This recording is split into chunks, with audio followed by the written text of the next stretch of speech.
What's up, guys? Another Sabbath Torah reading. Exodus 10. Then Yahweh said to Moses, Go to Pharaoh, for I have hardened his heart, and the heart of his servants, that I may perform these signs of mine among them, and then that you may tell in the hearing of your son and of your grandson, how I made a mockery of the Egyptians, and how I performed my signs among them, that you may know that I am the Lord. Moses and Aaron went to Pharaoh and said to him, Thus says Yahweh, the God of the Hebrews, How long will you refuse to humble yourself before me? Let my people go, that they may serve me. For if you refuse to let my people go, behold, tomorrow I will bring locusts into your territory. They shall cover the surface of the land, so that no one will be able to see the land.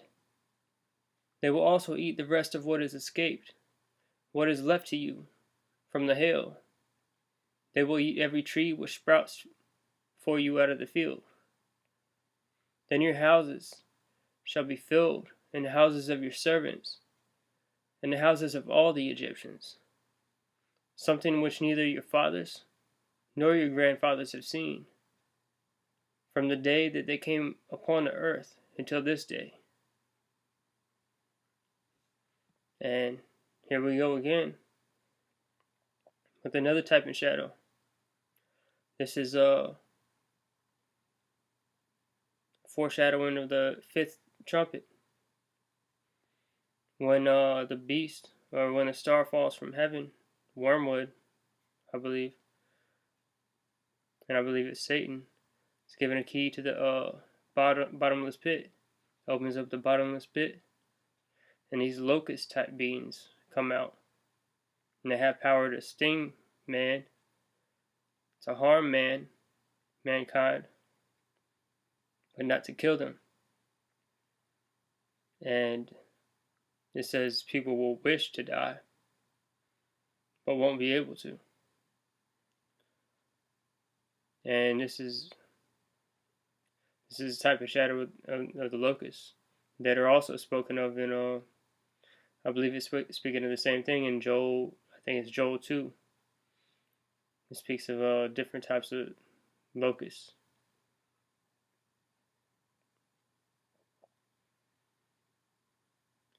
And he turned and went out from Pharaoh. Pharaoh's servant said to him, How long will this man be a snare to us? Let the men go, that they may serve Yahweh their God. Do you not realize that Egypt is destroyed?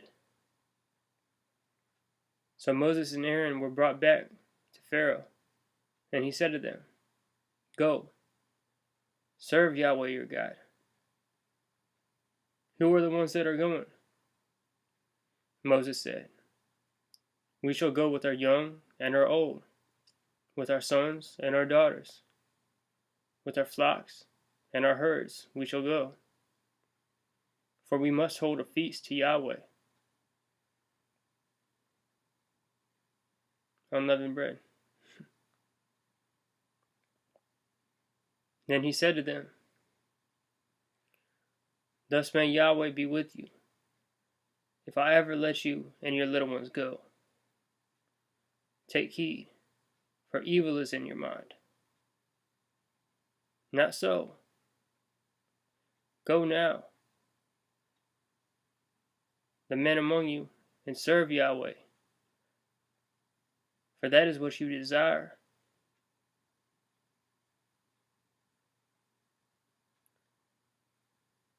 So they were driven out from Pharaoh's presence.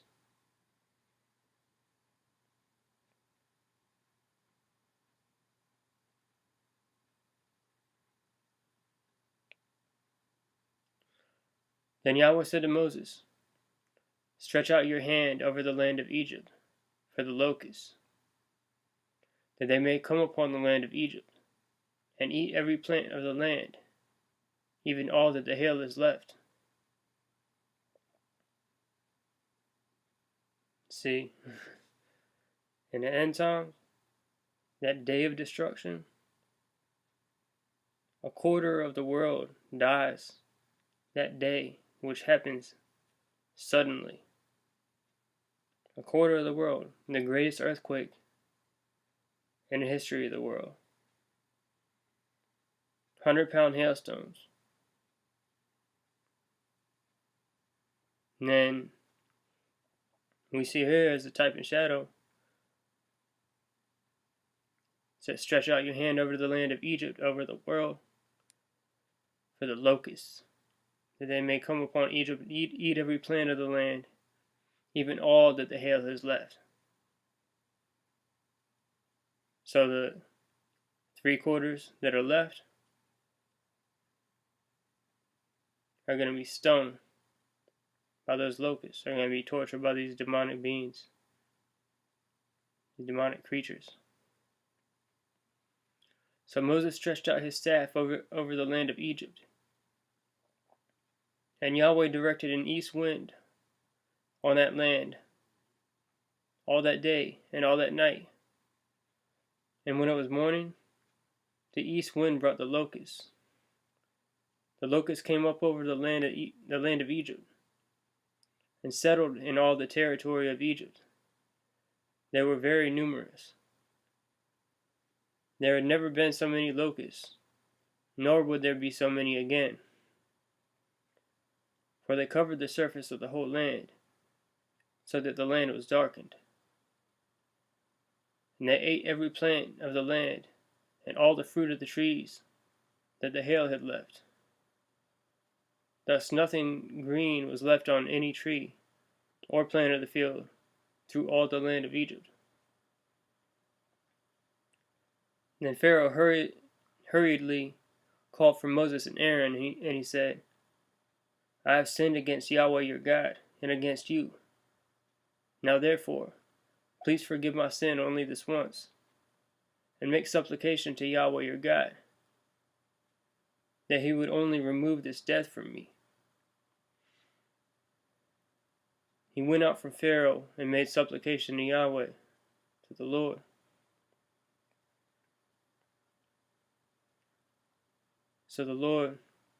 So Yahweh shifted the wind to a very strong west wind, which took up the locusts and drove them into the Red Sea. Not one locust was left in all the territory of Egypt. But Yahweh hardened Pharaoh's heart, and he did not let the sons of Israel go.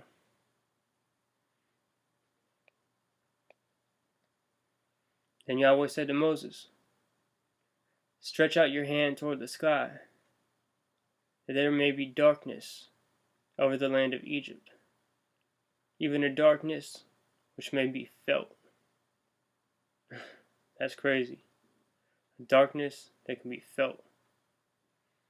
That has to be more than visual darkness, like some type of spiritual darkness too. So Moses stretched out his hand toward the sky, and there was thick darkness in all the land of Egypt for 3 days. And that's where that's kind of where the 3 days of darkness comes from. There's some people that believe there's going to be 3 days of darkness right before the rapture and destruction and everything.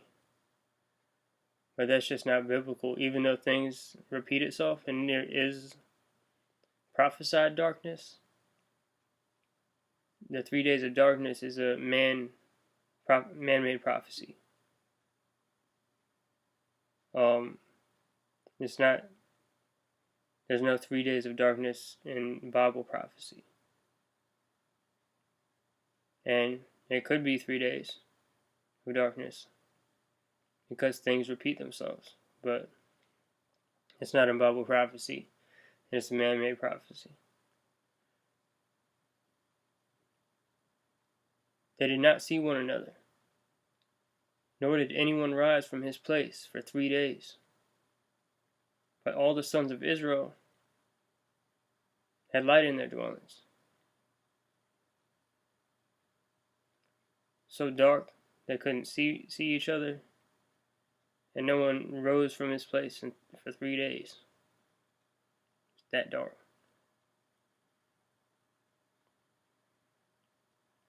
But the sons of Israel had light in their dwellings. They had light. And Pharaoh called to Moses and said, "Go serve Yahweh. Only let your flocks and your herds be detained. Even your little ones may go with you." But Moses said, "You must also let us have sacrifices and burnt offerings, that we may sacrifice them to Yahweh our God. Therefore our livestock too shall go with us. Not a hoof shall be left behind. For we shall take some of them to serve Yahweh our God. And until we arrive there, we ourselves do not know with what we shall serve the Lord, with what we shall serve Yahweh." But Yahweh hardened Pharaoh's heart, and he was not willing to let them go.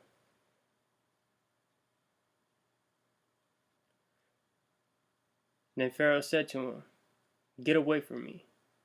Beware, do not see my face again. For in the day you see my face, you shall die." And Moses said, "You are right. I shall never see your face again." That's the end of Exodus 10. May God bless you guys.